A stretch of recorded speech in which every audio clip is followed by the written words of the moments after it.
Hello everyone, welcome to our channel Atul Classes. I am Atul Srivastav, educator, mentor and career coach. Friends, today I am going to discuss the next lecture in economics. So this is our session of economics. In this session, we are going with the chapter name supply. Now we had completed demand and now we have to complete supply. So this is our second lecture of supply. First lecture has been uploaded, so go to the channel and open the playlist economics and just learn and note down the notes. So class अगर videos पसंद आ रहे हों, आपको समझ में आ रहे हों, तो चैनल को सब्सक्राइब कर दीजिए और बेल आइकन को प्रेस कर दीजिए ताकि आपको हमारे वीडियोस के नोटिफिकेशन प्रॉपरली मिलते रहें। आज हम लोग बात करेंगे इकोनॉमिक्स के सेकंड लेक्चर में, जिसमें हम लोग सप्लाई सीखने वाले हैं। तो बहुत आराम से आप लोग ध्यान से सीखिएगा और नोट्स अपने मेंटेन करते चलिए सभी लोग। ये आपके लिए बहुत हेल्पफुल होंगे। सो देखिए, कुछ बातें और समझते हैं। इलास्टिसिटी हम पहले भी बता चुके हैं और इस क्लास में भी आपको बता रहे हैं कि इलास्टिसिटी देखिए 5 प्रकार की होती है। एक E P equal to 1, E P is greater than 1, E P is less than 1, E P equal to 0, E P equal to infinitive. E P equal to 1 को यूनिटरी इलास्टिसिटी कहते हैं। E P is greater than 1 जो होता है तो highly elastic या elasticity होती है ये। E P is less than 1 highly inelastic या less elastic. E P is equal to 0 perfect inelastic. E P equal to infinitive perfect elastic. ये आपको पता होना चाहिए। अब कौन कौन से मेथड है पहले भी हम सिखा चुके हैं। आर्क मेथड से इलास्टिसिटी निकाला जाता है, प्रोपोर्शनेट मेथड से और परसेंटेज मेथड से। तो आर्क मेथड का फॉर्मूला आपको याद रखना है। ये आर्क मेथड है Q1 minus Q2 upon Q1 plus Q2 into P1 plus P2 upon P1 minus P2। आइए कुछ क्वेश्चंस देखते हैं हम लोग कैसे इलास्टिसिटी हम लोग कैलकुलेट करेंगे। जब क्वेश्चन में कुछ नहीं कहेगा तो हम लोग आर्क मेथड ही लगाते हैं।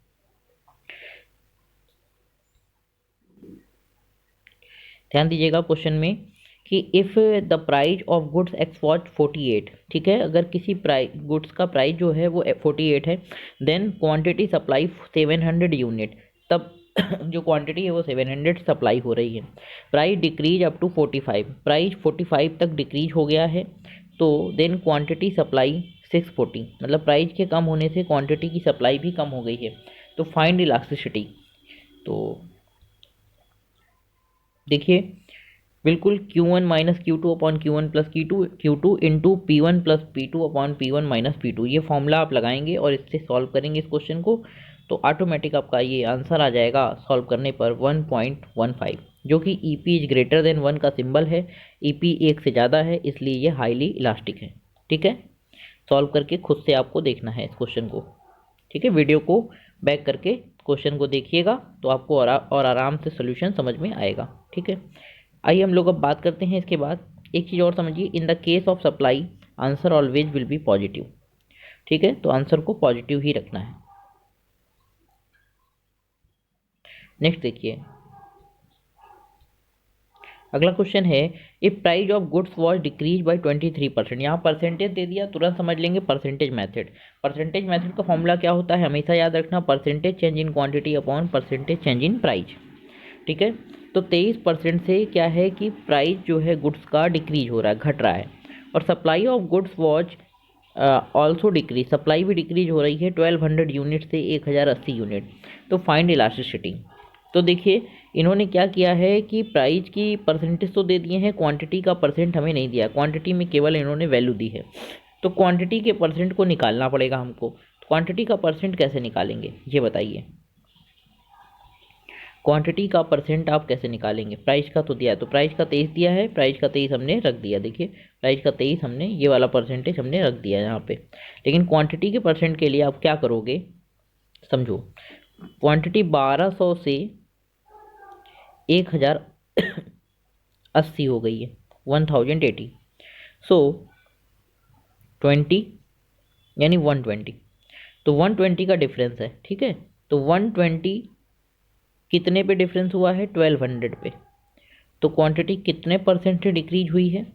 इंटू 100 कर दो, परसेंटेज निकल कर आ जाएगा 120, 10 और 10 से ऊपर 10, तो 10 आएगा, इसलिए 10%। ठीक है, percentage change in quantity 10%, percentage change in price 23%। तो आंसर आया 0.43। और ये क्या होगा, elasticity is less than 1। Okay, EP is less than 1, इसको लेस इलास्टिसिटी कहते हैं। एक क्वेश्चन आपके सामने इस तरीके का आया है, क्वांटिटी दी है -50 + 12p। तो प्राइस के बगल में दिया हुआ है इसलिए ये प्राइस ही माना जाएगा, और अलग से प्राइस दिया है 15। क्वांटिटी की वैल्यू ये दी है और प्राइस की वैल्यू ये दी है। तो कैसे सॉल्व करेंगे, क्वांटिटी की वैल्यू को रखेंगे, प्राइस में दिया है 12 और इंटू पी की वैल्यू कितनी दी है 15 से मल्टीप्लाई कर दो। ओके, तो ये आपकी क्वांटिटी की पूरी वैल्यू निकल कर आ जाएगी। तो हमें क्वांटिटी की वैल्यू निकल कर आ गई 30, और प्राइस की वैल्यू अब इलास्टिसिटी कैसे निकालेंगे, तो जब कुछ नहीं कहेगा तो हम लोग प्रोपोर्शनेट मेथड लगा देंगे, या फिर वही arc method, delta Q upon Q1 फिर P1 अपॉन डेल्टा P। तो देखिए, delta Q upon delta P, हमेशा याद रखना delta Q upon delta P ये होता है, जब भी P के बगल में ऐसे दिया होगा यही होगा हमारा डेल्टा, इतना ही चेंज हुआ है ना। तो ये देखिए डेल्टा निकल कर 12 हमने लिख दिया, delta Q upon delta P। फिर P1 अपॉन Q1, तो P1 हमारा 15 है और Q1 हमने निकाला सॉल्व करके, तो 130 आया। बस कुछ नहीं करना है, इस फार्मूले में रख देना है। ध्यान दीजिए, ऐसे देख लेंगे तो आपको पूरा समझ में आएगा। इसको फार्मूले में ऐसे ही रख देना है। तो फार्मूला क्या लगाएंगे हम यहाँ पर,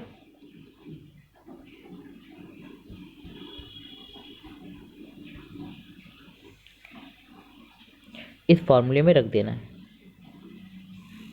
तो इस फार्मूले में रखो या फिर इसमें रख दीजिए आप।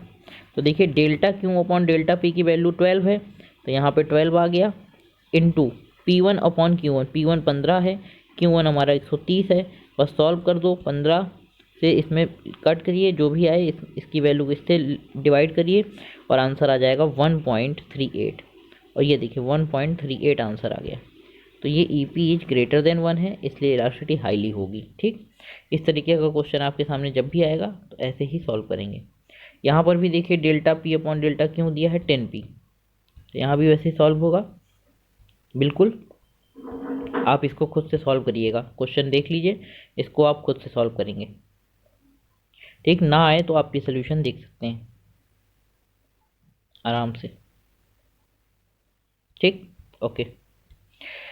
अब देखिए, जब EP इज इक्वल टू 0 होता है तो परफेक्ट इनइलास्टिक होती है, मतलब कि कोई भी चेंजेस नहीं होता है क्वांटिटी में। तो EP इक्वल टू 0 होता है और इसमें परफेक्ट इनइलास्टिक का केस होता है, ये परफेक्ट इनइलास्टिक। तो देखिए, जैसे प्राइस में तो चेंज होगा लेकिन क्वांटिटी में चेंज नहीं हो रही है, क्वांटिटी फिक्स है। इस केस में आपका परफेक्ट इनइलास्टिक होता है। तो परफेक्ट इनइलास्टिक के केस में प्राइस में चेंज होगा और क्वांटिटी एक ही रहेगी, एक ही जगह पर क्वांटिटी रहेगी, प्राइस यहाँ भी होगा, यहाँ भी होगा, यहाँ भी होगा, इस तरीके से। तो ऐसा कर्व जब बनता है तो ये कहलाता है परफेक्ट इनइलास्टिक। ठीक है, supply curve parallel to Y axis, ये भी बात आपको याद रखनी है। परफेक्ट इलास्टिक में supply curve parallel to X axis, क्योंकि यहाँ पर प्राइस चेंज नहीं होता है, क्वांटिटी चेंज होती है। ओके, तो ये आपका कहलाएगा परफेक्ट इलास्टिक। क्वांटिटी जब भी चेंज होगी तो परफेक्ट इलास्टिक। अब देखिए EP इज लेस देन 1 में केस क्या क्या हो सकते हैं। देखिए, यहाँ 20% का चेंज आया, 100 से 120 हो गया प्राइस। यहाँ पर 4000 से 4500 हो गया, 12.5% का चेंज आया। तो percentage change in quantity upon percentage change in price, तो क्वांटिटी कम है, प्राइस ज़्यादा है, तो सीधी सी बात है एक से कम में आएगा, तो EP इज लेस देन 1। यहाँ देखो, प्राइस और क्वांटिटी में बराबर का चेंज हुआ है तो EP इक्वल टू 1 आएगा। इस बार प्राइस में कम क्वांटिटी में ज़्यादा, तो EP इज ग्रेटर देन 1 आएगा। ठीक है, समझ गए आप लोग, वेरी गुड। तो इस तरीके से हम लोग इसके कुछ क्वेश्चंस को सॉल्व करते हैं। तो सब क्वेश्चंस हैं, अब कुछ बातें और समझ लीजिए। EP is less than 1 when proportionate change in price was greater than proportionate change in quantity. सीधी सी बात है, जब क्वांटिटी में क्या होगा, कम परिवर्तन होगा, प्राइस में ज़्यादा होगा, तो EP इज लेस देन 1 होता है, इलास्टिसिटी 1 से कम होती है। और जब क्वांटिटी और प्राइस में बराबर का चेंज होगा दोनों के परसेंटेज में, तो वहाँ पर EP इक्वल टू 1 होगा। और जब ईपी इज ग्रेटर देन 1 कब होगा? जब क्वांटिटी में चेंज ज़्यादा होगा। देखो लिखा है when proportionate change in quantity was greater than proportionate change in price. जब प्रोपोर्शनेट चेंज इन क्वांटिटी ज़्यादा होगी प्राइस से तो वहाँ पर ईपी इज ग्रेटर देन 1 होगा। ठीक है, वेरी गुड फ्रेंड्स। सो आगे देखिए, अब ईपी इज लेस देन 1 में कैसे ग्राफ बनता है?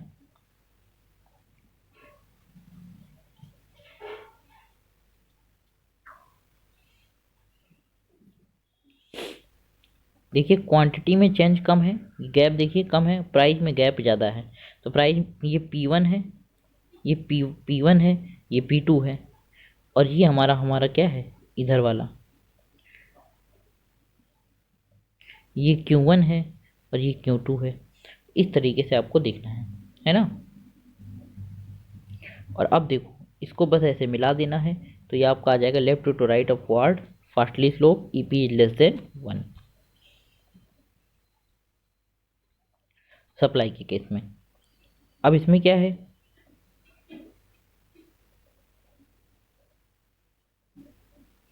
अब की बार प्राइस में कम है क्वांटिटी में ज़्यादा है, ऐसा केस आ जाए तो फिर ईपी इज ग्रेटर देन 1 होता है। इसमें भी कर्व इस तरीके से बनता चला जाता है। ठीक, कॉपी में आप आराम से बनाएंगे तो आप अच्छे से समझ में आएगा। और इक्वल टू में क्या होता है, पहली बात तो 45 डिग्री का एंगल बनता है ईपी इक्वल टू 1 में, और प्राइस और क्वांटिटी के में गैप बराबर का होता है, दोनों में बराबर का चेंज होता है, इसलिए यहाँ पर ईपी इक्वल टू 1 होता है। ठीक है, very good. EP equal to 1 का सप्लाई में ग्राफ कैसे बनता है देख लीजिए। अब हम लोग बात करते हैं प्राइस डिटर्मिनेशन की। अगला टॉपिक है हमारा इसमें प्राइस डिटर्मिनेशन। किसी भी वस्तु के प्राइस कैसे डिसाइड किए जाते हैं दोस्तों, ये सीखना हम लोगों को बहुत ज़रूरी है। देखिए जब भी कभी आप कोई प्रोडक्ट बना रहे हैं तो उसका प्राइस डिसाइड करना बहुत इंपॉर्टेंट होता है। तो आपके मन में भी कभी कभी क्वेश्चन आता होगा कि प्राइस किसी चीज़ का कैसे डिसाइड होता है। आप कोई सोप यूज़ करते हैं जैसे कि लक्स, जैसे कि लाइफ बॉय, तो आपको पता है एक साबुन करीब 25 रुपये का है या 30 रुपये का है। तो ये रेट डिसाइड कैसे होते हैं तो आज हम लोग ये सीखेंगे, है ना। आज की क्लास में ये हम लोग सीखने वाले हैं। तो सबसे पहले तो आपको पता होना चाहिए कि जो सेलिंग प्राइस है वो डिसाइड कैसे होता है। तो उसमें कॉस्ट ऑफ गुड्स सोल्ड का प्राइस होता है और प्रॉफिट जुड़ा होता है। तो जब दो चीज़ें हम जोड़ देंगे, कॉस्ट ऑफ गुड्स सोल्ड और प्रॉफिट, तो सेलिंग प्राइस की वैल्यू आ जाएगी। जैसे चलिए कुछ केस लेते हैं, जैसे कि 90 रुपये प्लस 10 रुपये का प्रॉफिट, COGS यानी कॉस्ट हमने ली 90 रुपये, 10 रुपये का प्रॉफिट लिया, तो प्राइस वस्तु की सेलिंग कितनी हो गई 100 रुपये की। और डिमांड मार्केट में उस वस्तु की 900 है लेकिन सप्लाई हम कर पा रहे हैं 700 क्योंकि हमने रेट कम रखा है। फिर 90 रुपये कॉस्ट में 20 रुपये का अगर हम प्रॉफिट लेंगे तो कॉस्ट हो जाएगी 110 रुपये। तो जब कॉस्ट बढ़ जाएगी तो डिमांड कम हो जाएगी, जब डिमांड कम हो जाएगी तो सप्लाई भी उसकी थोड़ी सी क्या होगी, सप्लाई थोड़ी सी बढ़ जाएगी, क्योंकि डिमांड जब कम हो जाएगी तो सप्लाई हमारी बढ़ जाएगी ना हमारी तरफ से। अभी क्या है कि 850 लोग मांग रहे हैं उस वस्तु को, जब 110 रुपये हो गई ये वस्तु। पहले 100 रुपये थी तो 900 लोग उस वस्तु को मांगते थे, हम लेकिन 700 दे पाते थे। जब 110 हो गई तो 850 लोग मांग रहे हैं, हम 750 की सप्लाई कर पा रहे हैं, थोड़ी सी सप्लाई हमने बढ़ा दी है। अच्छा लेकिन अगर 30 रुपये का प्रॉफिट लेंगे, वस्तु की कीमत 120 रुपये है,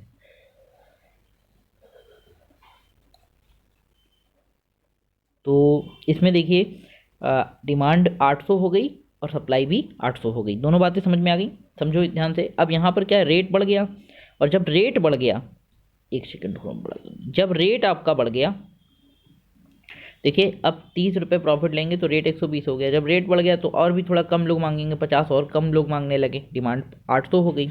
अब हम सप्लाई 800 की पूरी कर पा रहे हैं क्योंकि जब जितना लोग मांग रहे हैं उतना ही सप्लाई कर पा रहे हैं।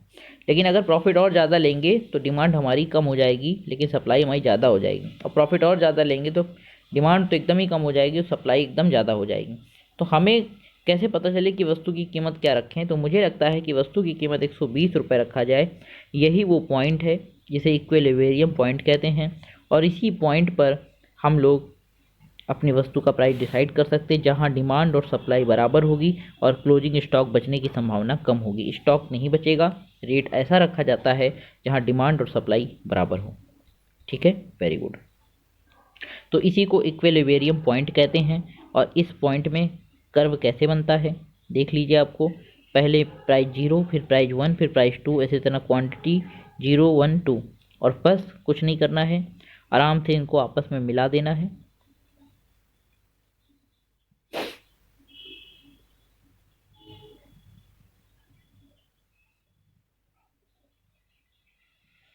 और उसके बाद इधर सप्लाई और इधर डिमांड। तो जिस पॉइंट पर डिमांड और सप्लाई मैच करेगी वही पॉइंट हमारा इक्विलिब्रियम पॉइंट होगा। ऊपर के पॉइंट को एक्सेस सप्लाई क्रिएट स्टॉक बताएंगे हम लोग। क्या लिखेंगे? एक्सेस सप्लाई क्रिएट स्टॉक, ठीक है। और यहाँ excess demand which affect the goodwill of the producer. क्या? Excess demand which affect the goodwill of the producer. इस तरीके से हम लोग समझ लेते हैं फ्रेंड्स, ठीक है। और अगर हमको अब कोई ग्राफ में दिखाना है कि इंक्रीज इन डिमांड, डिमांड को बढ़ाते हुए दिखाना है, तो देखिए ग्राफ तो ऐसे बनेगा सप्लाई का और डिमांड का, लेकिन डिमांड अगर बढ़ानी है तो थोड़ा सा और आगे हम लोग एक और लाइन खींच देंगे तो ये डिमांड कर्व इंक्रीज दिखाएगा। ओके, क्योंकि डिमांड हमेशा ऊपर से नीचे की ओर होती है। डिमांड कर्व कैसे बनता है? डिमांड कर्व हमेशा यूँ बनता है, ये सप्लाई कर्व हमेशा ऐसे बनता है। सप्लाई कर्व में हम अप जाते हैं, डिमांड कर्व में हम डाउन आते हैं, ठीक, अप टू डाउन। अब देखिए क्वेश्चन, जैसे कि product technology of goods x watch improved. अगर कोई टेक्नोलॉजी इम्प्रूव कर देंगे तो मुझे बताइए डिमांड बढ़ेगी कि सप्लाई? सप्लाई बढ़ जाएगी, ठीक है। जो भी डिमांड है वो तो ठीक है, लेकिन सप्लाई हमारी यहाँ से शिफ्ट होकर यहाँ आ जाएगी, सप्लाई बढ़ जाएगी, ठीक है, टेक्नोलॉजी की वजह से। Very good. तो इस तरीके से हम लोगों ने सीखा है। अब जैसे यहाँ cost of product increase by product producer, अगर कॉस्ट बढ़ा देंगे तो आप बताइए डिमांड घट जाएगी वस्तुओं की कि नहीं? तो डिमांड कर्व जो है इधर शिफ्ट हो जाएगा बैक पे। Okay, very good. Export import decrease, तो सीधी सी बात है एक्सपोर्ट इंपोर्ट डिक्रीज होगा तो हमें बताइए डिमांड कम होगी कि नहीं होगी? डिमांड कम हो जाएगी।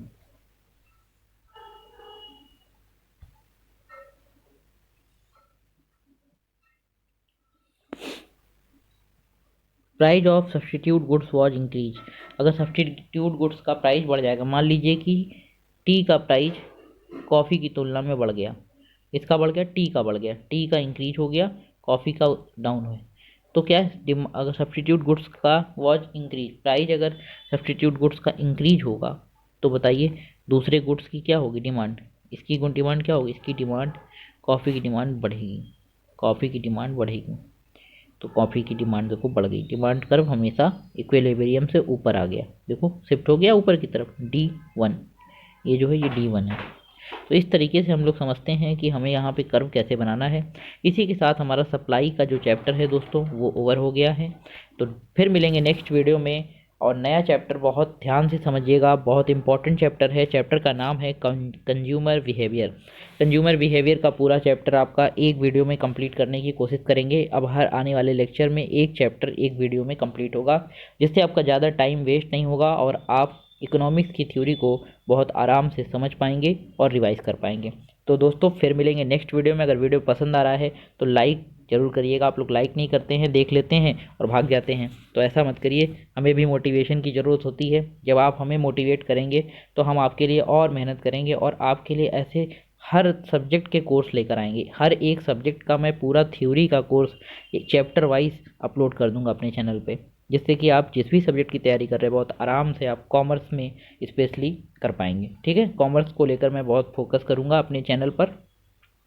तो फिर मिलेंगे नेक्स्ट वीडियो में, तब तक के लिए have a nice day, take care.